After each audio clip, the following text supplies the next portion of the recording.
কিন্তু গাইস আমরা শুনেছি আমাদের এই প্রিন্স ভাই গত 10 দিন ধরে গোসল করে না।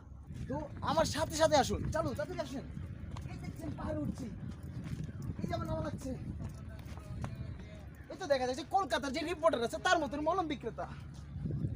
গাইস এখন এই জাহাজ চলে যায় অস্ট্রেলিয়া থেকে সিঙ্গাপুর। আর এখান থেকে চলে আসে নিত্য নতুন গরু এই জাহাজে করে। আর আর এই এই যে- জাহাজে গরু নামানো হয়েছে। আর গাইস এই জাহাজের একমাত্র পাইলট হচ্ছে আমাদের এই ফাহাদ হোসেন প্রিন্স। হ্যাঁ, উনি একমাত্র পাইলট।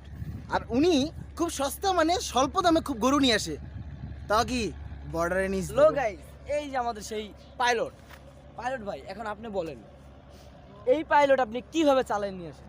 এটা খুবই চালানো সিম্পল একটা বিষয়। এটা শুধুমাত্র পানির উপরে ভাসমান থাকে। এটাকে আপনি যেদিকে ইচ্ছে সেদিকে চালিয়ে নিয়ে যেতে পারবেন। এটা খুবই সহজ একটা জিনিস। যখন আপনি সিঙ্গাপুর থেকে আসেন তখন আপনি এই মানে জাহাজের ভিতরে কি কি খাবার খান? আমি যখন আসি তখন জাহাজের ভিতর তো তেমন কোনো খাবার থাকে না। কিছু খাবার আমরা জাহাজ চালু করার আগে কিনে নিই, সেগুলো আমরা জাহাজের ভিতরে বসে বসে খাই। অনেকে বলে যখন আপনাদের পানি পিপাসা লাগে তখন আপনারা নদীর পানি খেয়ে নেন, এটা কি না, সত্য নাকি? এটা সম্পূর্ণ ভুয়া খবর। কারণ আমরা যখন খাবার কিনি তখন আমরা পানিও এক্সট্রা কিনে নিই, কারণ আমাদের পানির খুব দরকার। পানি আমাদের লাগে সব সময়।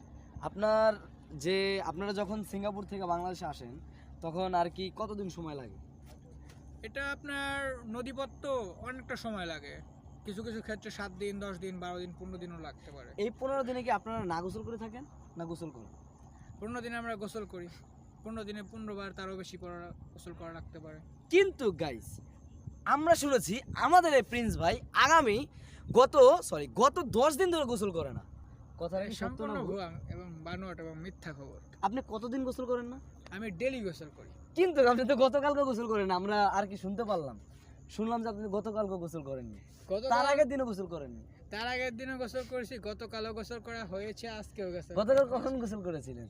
আমি ভোর রাতে গোসল করছি। আচ্ছা যাই হোক, আমরা ওই টপিক নিয়ে নাই বলি।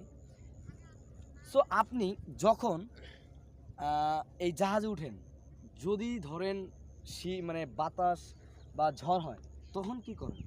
তখন জাহাজটাকে এক জায়গায় স্থির করে রেখে দিয়ে আমরা জাহাজের ভিতরে চুপ করে বসে যাই। যদি তখন জাহাজের ধরেন কোনো কুলকিনারা না থাকে, প্রচুর পরিমাণে ঝড়ই হয়, তখন কি করেন? তখন জাহাজের মতন ভাসমান থাকবে, আমি আমার মতন ঘুমাবো। আপনি তখন ঘুমান? এই কঠিন পরিস্থিতি থেকে আপনি ঘুমান? এই কঠিন পরিস্থিতিতে Guys, ঘুমানো অনেকটা এই আমাদের প্রিন্স আর আমিনুলের ভাই